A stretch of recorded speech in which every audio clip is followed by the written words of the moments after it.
question haunting me, a problem in philosophy. It's a puzzle dark and deep that robs me of my sleep. I wake each night at 3:30, wondering why I am me, pondering the mystery of what it means to be.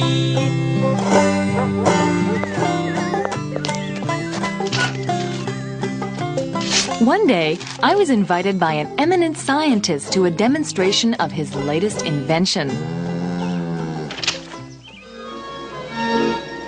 An amazing way of getting from anywhere to everywhere. Note the styling of the cabinet. The scientist explained that it was a brand new form of transportation that would greatly benefit humanity.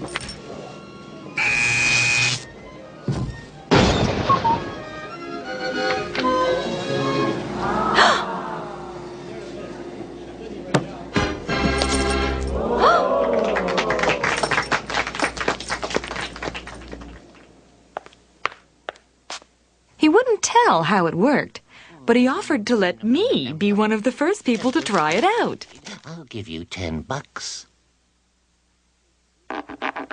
His eagerness made me suspicious. I figured it was just a trick, using trap doors or mirrors or something.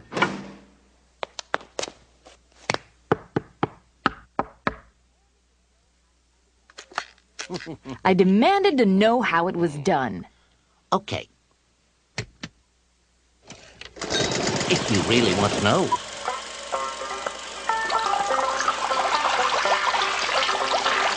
It's just a transmission based on the miracle of radio waves. In the first booth, we convert you, and in the second booth, you are reconstituted, just like your favorite breakfast beverage. I considered taking a ride, but I had the funny feeling there was still something he wasn't telling me. Finally, the scientist admitted that his explanation was not entirely accurate. The machine, in fact, merely analyzed the contents of the first booth, then sent a description of it to the second booth, where a copy was created. The contents of the first booth were then destroyed. So, want to take a ride? I asked the scientist why it was necessary to destroy someone. Num, num, num, num, num. He pointed out that if this mode of transportation became commonplace and the contents of the first booth were not destroyed, the world would be filled with unwanted replicas of everyone. Traffic jams, trying to find a parking space. It seemed immoral that a person would have to be destroyed just to take a trip. No, really. The scientist asked if I would care as much if it was the copy rather than the original that was destroyed. He claimed that it was no more immoral to make a copy and then destroy it than to simply not make a copy in the first place. But that makes no sense. Everyone ends in the place they started. See what I mean? It made no moral difference whether you destroyed the original or the copy, since they were identical. But it made more sense to keep the copy since that had a point. It's perfectly moral. It takes people where they want to go. Again, he invited me to go for a spin. I decided to turn the tables and suggested that he take a ride first. The scientist boasted that he'd ridden the machine hundreds of times and still felt fit as a fiddle. I dared him to demonstrate. Okay.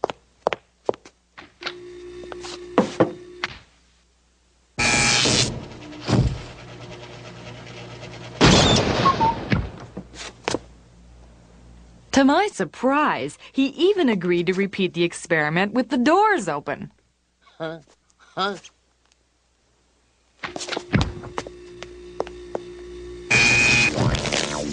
Oh.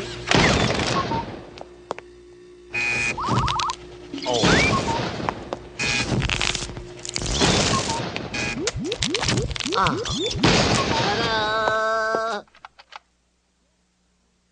Again, he encouraged me to give it a try. I insisted that I wanted the inventor of the machine to assure me of its safety. But I'm the inventor. But you know I'm the inventor. Look, here's the plans. Here's the works. I, however, insisted that he was a forgery, merely a copy of a copy of a copy of the inventor, and that in my opinion, the original had long since ceased to be. The insulted scientist angrily claimed to be himself, while I contended that he was in fact someone else. There's major credit cards, my library card, my Skidoo license. Even his mother was willing to back him up. At that point, I hatched a fiendish plan. I challenged the scientist to enter the booth again, but to first turn off the part of the device that destroyed the original. That could cause some problems. At first, he refused, but I suggested that he merely delay the destruction process by 5 minutes.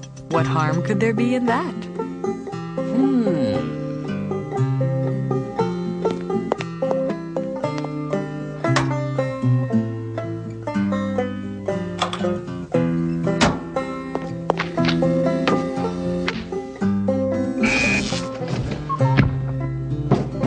A few seconds later, 2 identical scientists emerged. Amazing resemblance. Oh, this is fun. At first, they were entertained by comparing birthmarks, Nice birthmark. What's your favorite movie? I like Spinelli. until I asked which one was the original. Huh? The scientist was beside himself. Each one insisted he was the original. Oh. Fake! Forgery! Fraud! I announced that 5 minutes was now up. It was time for the original to be destroyed. Oh. Suddenly, the nature of the argument changed. He's the original. I'm the not original. me. No. I never saw me before. I don't recognize. Neither do I. I'm too To help resolve this dilemma, I suggested a friendly competition. On to Rook 5. Oh, yeah? Take that. Now a chance. Now this. What's the attack? Oh, yeah? Castle charges. Take the check on you. Check on you, too. Check. Mate. Ha! Oh. To the booth, buddy. I quickly pointed out that it was more likely that the winning scientist was the original and could defeat a mere copy. So you get in there, smart guy. It's a cheat. He threw the game. You're all against me. It's not fair. I could have lost. No, don't. I don't want to die. I'll be good. I won't eat much. I want to live. Let me go. I want to live. Please.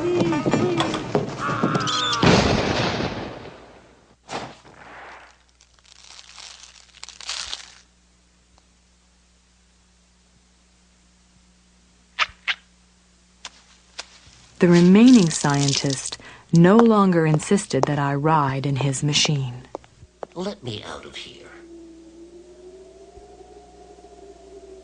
And suddenly, I wasn't so sure I'd done the right thing. How can I face the deed I've done? It was a jest and all in fun. Now that I am left alone, I feel I must atone.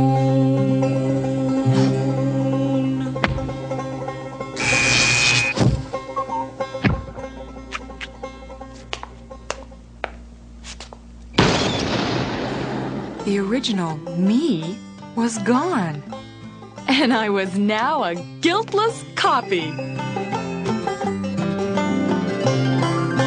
Brand new me, brand new day. No more last month's bills to pay. They were owed by another me, and she has ceased to be. Bluebird sitting on my head. Aren't you glad my old one's dead? Hello, brook. Good morning, tree. I've just begun to be. What's this body I am using? When I die, will I be losing everything that I'm now choosing to be or not to be? A simple fact, sad but true. Nothing's fun unless it's new. That's why we take turns to see what it's like to be.